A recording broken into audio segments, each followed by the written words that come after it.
Hello student, biology platform channel आप सभी का हार्दिक स्वागत करता है। This is Prabha Verma, your biology teacher here. इससे पहले वाली वीडियोस में हमने मेल रिप्रोडक्टिव पार्ट, एंड्रोशियम या स्टेमन कंप्लीट कर लिया था। नाउ आज हमारा जो टॉपिक रहेगा वो है पिस्टल, जिसे आप कार्पल या गाइनोशियम भी कहते हैं। और सबसे पहले चैनल को लाइक, शेयर, सब्सक्राइब करना ना भूलें। Thank you for your support. आप सभी बहुत अच्छे से हमें सपोर्ट कर रहे हैं। तो टॉपिक को कंटिन्यू करते हैं। पिस्टल को हम अदर नेम से भी जानते हैं, that is the gynoecium and the carpel part. Gyne word कहीं पर भी आ जाए, gyne word relates to female reproductive organ. तो गाइनी दैट मीन्स फीमेल, तो ये फीमेल रिप्रोडक्टिव पार्ट है। एक फ्लावर के अंदर हम पिस्टल को आज स्टडी करेंगे। डायग्राम आप देख रहे हैं, यहाँ पे 3 बेसिक पार्ट आपको नजर आ रही है, stigma, style and the ovary. अब इन 3 पार्ट के साथ इसके साथ और भी कोई नए पार्ट जुड़े हुए हैं, that is the ovarian cavity जो ओवरी में प्रेजेंट है, and the placenta and the ओव्यू। Okay, तो ये 3 बेसिक पार्ट आपने पिस्टल में स्टडी किए और डायग्राम में भी आपने देखा।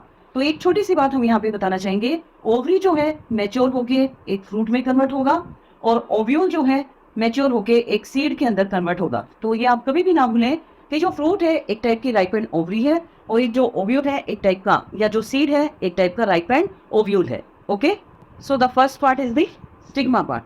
This is the upper terminal receptive part. Upper है, टर्मिनल पार्ट है, रिसेप्टिव है। रिसेप्टिव मीन जो रिसीव करता है। क्या रिसीव करेगा? जैसे ही जो एंथर पार्ट है पोलन ग्रेन रिलीज करेगा, ये सारे पोलन ग्रेन कहाँ पर आ जाएंगे? स्टिग्मा पर आ जाएंगे। डायग्राम में दिखाई भी दे रहा है। It function as a landing platform for the pollen grain. अब लैंडिंग प्लेटफॉर्म का मतलब क्या है? यहाँ पे पोलन ग्रेन लैंड करेंगे। लैंड मीन्स वहां पर आके ये ठहरेंगे और जर्मिनेट होंगे। It determines the compatibility and incompatibility of pollen grain. Compatibility means fusion. तो ये जो फ्यूजन होना है, fusion mean pollen grain germinate होगा नहीं होगा, ये स्टिग्मा डिसाइड करेगा। क्योंकि स्टिग्मा एक रिसेप्टिव सरफेस है, यहाँ पे मॉइस्चर और शुगर सॉल्यूशन प्रेजेंट होने की वजह से पोलन ग्रेन जो है आसानी से मॉइस्चर को एब्जॉर्ब करते हैं, एक न्यूट्रिएंट वहां से रिसीव करते हैं, और पोलन ग्रेन जैसे ही जर्मिनेट होंगे तो आपको पता है यहाँ से एक पोलन ट्यूब बाहर आएगा, जो आपको डायग्राम में साफ नजर भी आ रहा है।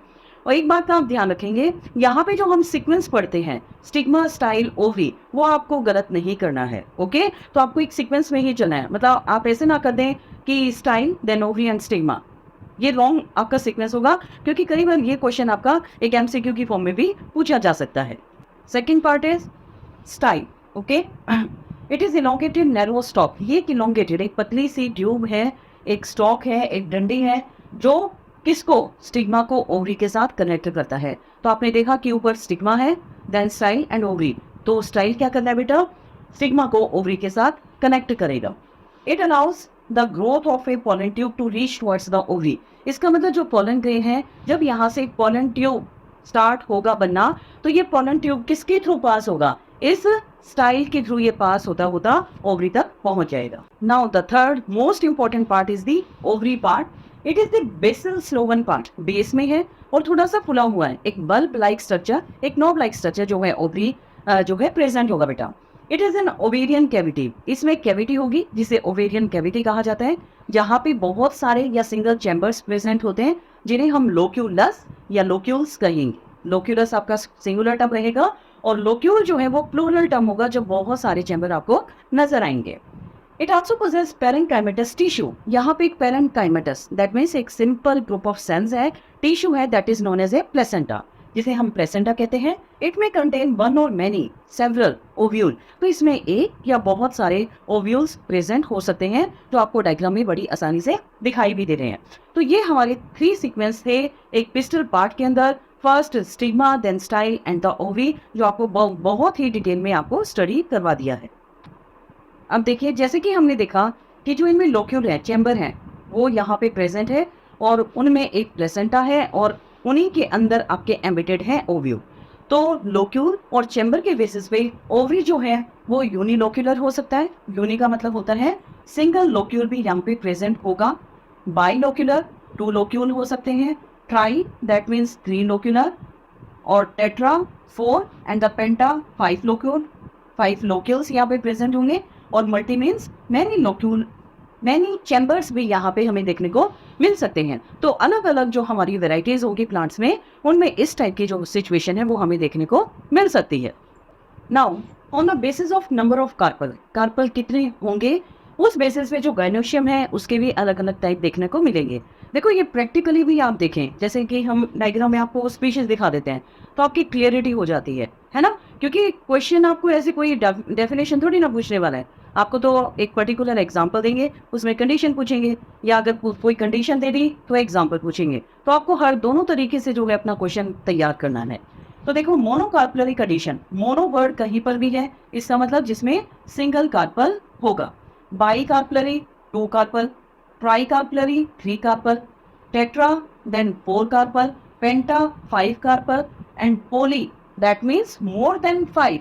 तो मैनी कार्पल जहाँ पे प्रेजेंट हो, इस टाइप के अलग अलग जो है स्पीशीज या डायग्राम जो है आपको, या ऐसी सिचुएशन आपको देखने को मिल सकती है।